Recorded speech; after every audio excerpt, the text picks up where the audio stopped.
அவன் நம்பி எனக்கு என்ன ஆக போகுது? இல்ல சாமியை நம்பணுமா உங்களை நம்பணுமா? அவன் நம்பவே வேணாம்ப்பா, என்னையும் நம்ப வேணாம், சாமியும் நம்ப வேணாம். அவன் வேலையை அவன் பார்க்கறது, என் வேலையை நான் பார்க்கிறேன். ரைட்டா? யாரையும் நம்பி அவங்கள்ட்ட நிரூபிச்சு அவங்க வந்து போய் அதெல்லாம் தேவையில்லாது. இது எதுக்கு அவர் நம்பினா என்ன, நம்பாட்டி நம்மளுக்கு என்னப்பா? எனக்கு வேலை கிடக்கு வையுங்க. இது மாதிரி யார்கிட்டையும் எதுக்கும் பேச வேண்டாம். முதல்ல நீங்க உணருங்க, நீ யாரு, எதுக்கு பிறந்தோம். நீனே இந்த உணராத போது அடுத்தவங்களை உணருங்க நீ எதுக்கு சொல்ற? அவன் நம்ப வேண்டிய அவசியமும் கிடையாது, அவங்க இங்க வர வேண்டிய அவசியமும் கிடையாது. நம்மளுக்கு உள்ள வேலை பார்க்கவே டைம் இல்லை அப்படின்னாச்சு. பாருங்க, இதெல்லாம் கஷ்டம்தான். ஏன் அப்படின்னோம்னா, நான் அதைத்தான் அந்த பையன்ட்டே சொன்னேன். நான் நிரூபிக்கிறேன், நீ என்னை நம்பணும்னு நான் உன்னை நிரூபிக்கிறேன்னா உன்னை ஏதோ நான் எதிர்பார்க்கிறேன். பணமோ பொண்ணோ ஏதாவது ஒண்ணு உன்னை நான் எதிர்பார்க்கிறேன்னா உன்னை நான் நிரூபிக்கிறேன். நான் தான் ஜாமியாரு, என்னைட்ட சக்தி இருக்குன்னு நான் உன்னை நிரூபிக்கணும்னு நினைச்சிட்டேன்னா நான் உன்னை எதிர்பார்க்கிறேன்னு அர்த்தம். நம்ம கடவுள்கிட்டயே நம்ம எதையும் எதிர்பார்க்கல, இந்த மக்கள்கிட்டயே போய் எதையும் எதிர்பார்க்க போறோம்? நம்மளுக்கு அங்கே விட்டு கொடுப்பான் ஆண்டவன்.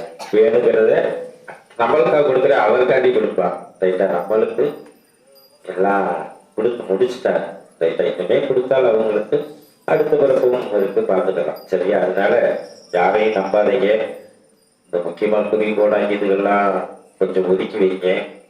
யாராவது உன்னைக்கு அப்படி இருக்கு இப்படி இருக்குன்னு பெருமையா பேசினாங்கன்னா தூர ஓடிடுங்க. ஏன்னா உங்களுக்கு ஏதோ கறக்க போறாங்கன்னு அர்த்தம். ஆனா இந்த மக்கள் அதைத்தான் நம்பும். அந்த சாமியார் அப்படி சொன்னாரு பாருங்க, இப்படி சொன்னாரு பாருங்க. கருமாண்டு ஒண்ணு இருக்கு, நம்ம படிச்சு அதைத்தான் சொல்றோம். ரைட்டா? இதுவெல்லாம் தவறு எல்லாருக்குமே எல்லாமே தெரியும். தெரியாதது உலகத்துல யாருக்குமே தெரியாது. ரைட்டா? எனக்கு தெரியலன்னா யாருமே சொல்ல முடியாது. ஏன் அப்படின்னா உங்களுக்குள்ள உள்ள கடவுள் சொல்லிக்கிட்டே இருக்கு, இது தப்பு.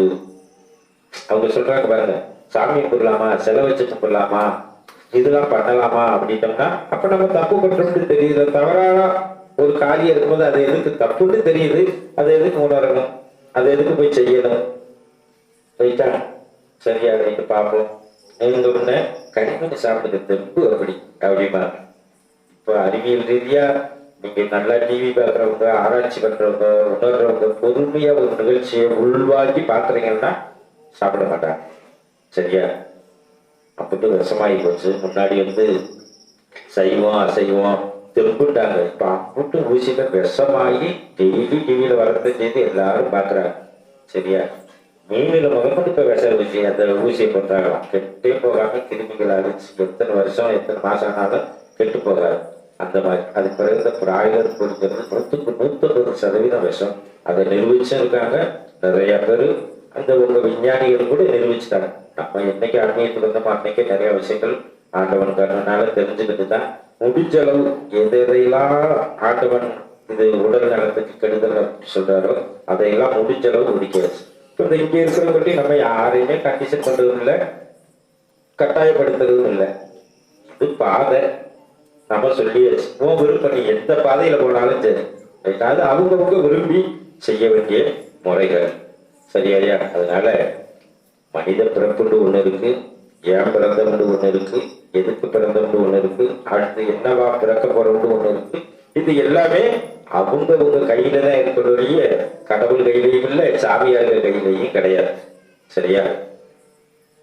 அவங்கவுங்க உணர்ந்து அவங்கவுங்க செயல்பட்டா அடுத்த பிறப்பையும் கண்டுக்கலாம். மரணம் என்னைக்கு வருதுன்னு கண்டுக்கலாம். ஒரு சின்ன தவறு நடந்தாலும் ஏன் நடந்துச்சு, எதுக்கு நடந்துச்சுங்கிறதையும் கண்டுகொள்ளலாம். சரிங்களா? அதனால நம்ம கையில தான் இருக்கு எல்லாமே. புரிஞ்சு அறிஞ்சு நடந்தா பிறப்ப சந்தோஷம். நம்ம உணராதவங்கள்ட்ட சொல்லி இதுக்குள்ள டூர் போற குறிப்புகள் எல்லாம் பேசி என்ன செய்யறது? ஜாலி குறிப்பு.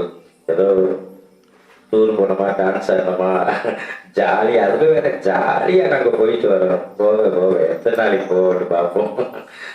அதான் நம்ம என்ன சொல்றோம், தெய்வம் போங்க, ஜாலியா இருங்க, சந்தோஷமா இருங்க.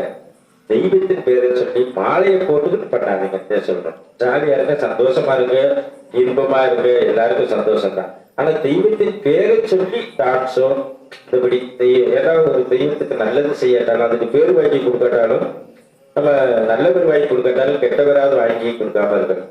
எல்லாரும் என்ன சொல்றாங்க, இந்த மாதிரி மாலையை போட்டுக்கிட்டு இப்படி ஆடிக்கிட்டு டான்ஸ் ஆடுறது அப்படிமா. அப்ப அதுவே ஒரு சாபக்கேடா மாறிடும். தெய்வத்துக்கு பிடிக்காத விஷயங்கள் என்ன செஞ்சாலும் அது சாபமாக மாறும். அந்த சாபத்துகளை எல்லாம் எப்படி கட்டுக்கிறதுனா, மருத்துவமனைக்கு கட்டுப்படல, எந்த கோயிலுக்கு போனாலும் சரியாக மாட்டேங்குதுன்னா பெரிய பாவம் பண்ணிட்டோம்னு அர்த்தம். சரியா? சரியா?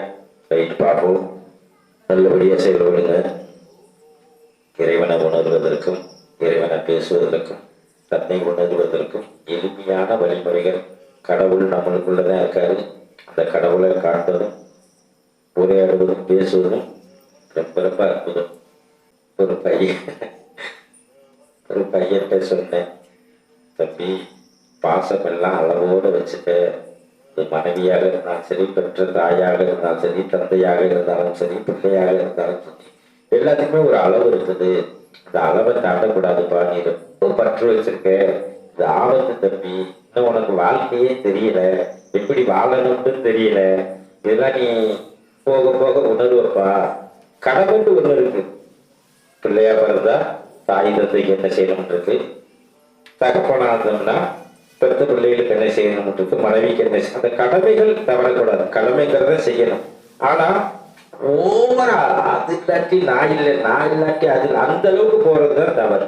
ஏன்னா யாருமே இருக்க போறது இல்லை. வாழ்க்கைங்கிறது நிலையானது இல்லை. இது உலகம். ஏன்னா வாழ்க்கைண்டா என்ன, எப்படி வாழணும், கணவன் மனைவி எப்படி வாழணும், தாய் தந்தை எப்படி வாழணும் அப்படிங்கிறது தெரியாத உலகம். பணம் பேய் குடிச்ச அலைஞ்சன்னைக்கு உறவு என்னைக்குமே நீடிக்காது. நம்ம குடும்பம் இப்ப நிறைய குடும்பத்துல எங்க வீட்டுக்கார்ட்ட கேளுங்க, அவன் கடன் பட்டுட்டான். எப்படி அவன் கடன் பட்டுட்டான், கடன்கார பையன் அப்படின்ட்டு.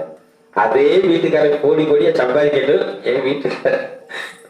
எல்லா குடும்பமும் அப்படித்தான் இருக்கு. அதனால லிமிட்டா எல்லாமே கடமை இருக்கு. நல்லா உழைங்க, நல்லா வேணுங்கிறத வாங்கி நல்லா சாப்பிடுங்க, நல்லபடியா இருங்க. கடை தாயா இருந்தாலும் மனைவியா இருந்தாலும் இந்த கடைன்னு ஒண்ணு மட்டும் இருக்குது. என்ன பேராசைதான். இருக்கிறத வச்சு வாழ கத்துக்கிட்டோம்னா கடன் தேவையில்லை, ஒன்றும் தேவையில்லை. நம்ம கொஞ்சம் அகலக்கால் வைக்கிறதுனால கடன் வாங்க முடியாது. கைமாத்து வாங்கிடலாம். ரெண்டாவது கடன் வாங்குறது பெருசு இல்லை, அதுக்கு தக்கன பொருளாதாரம் நம்மள்ட்ட இருக்கு. இன்னைக்கு ஒருத்தர் 10,000 ரூபாய் வாங்கியிருக்கோம், இல்லாட்டி 1 லட்சமே வாங்கியிருக்கோம்னா அவங்க குடுண்டா விற்காததை வித்துட்டாலும் இந்த ஆண்டு தூக்கி விட்டேறிகிற அளவுக்கு நம்மளுக்கு தகுதி இருந்தா வாங்கிடலாம். நம்ம கடை வாங்காமையோ கைமாத்து வாங்காமையோ உழைக்க முடியாது. அதெல்லாம் தெரியும். இன்னைக்கு ஒருத்தன் காசை வச்சுட்டு போட்டா நாளைக்கே விற்காத வித்துட்டாலும் இருந்தா அவன் காசுக்கு விட்டு இல்லாட்டி வாங்கக்கூடாது. பச்சை தண்ணி குடிச்சிட்டு கூட படுத்துக்கலாம்.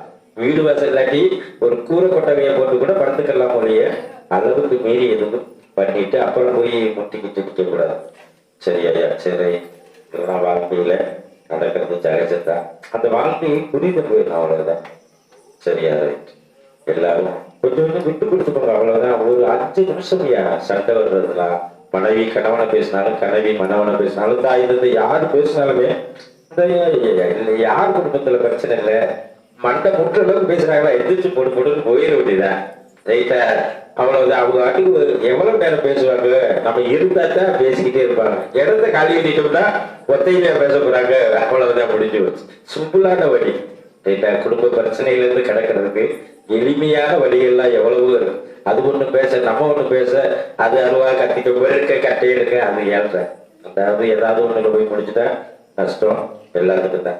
பேசுனதுனால யாரும் குறைச்சு போயிடப்படுறது இல்லை. நம்ம அதைத்தான் சொல்லுவோம், ஐயா பேசுறாங்க அப்படிம்பாங்க, எந்திரிச்சு போயிருங்க, இல்லாட்டி காதுல லேசா அமைக்க அப்படின்றது, கஞ்சுக்கிட்டு வச்சு அமைக்க அப்படின்றது, இல்லாட்டி நமச்சுவாயின்னு சொல்லிட்டு நீ பாட்டுக்கு உட்காந்துக்கு அது பேசுறது காதுல வாங்காது அப்படின்றது. சரியா? அதனால பொறுத்து விட்டு போங்க. பணம் இன்னைக்கு வரும், நாளைக்கு வரும். ஏதோ ஒரு கர்மா, ஏதாவது ஒரு பிராப்தம், அந்த பிராப்தத்துல இணைஞ்சிருக்கீங்க கணவன் மனைவியா.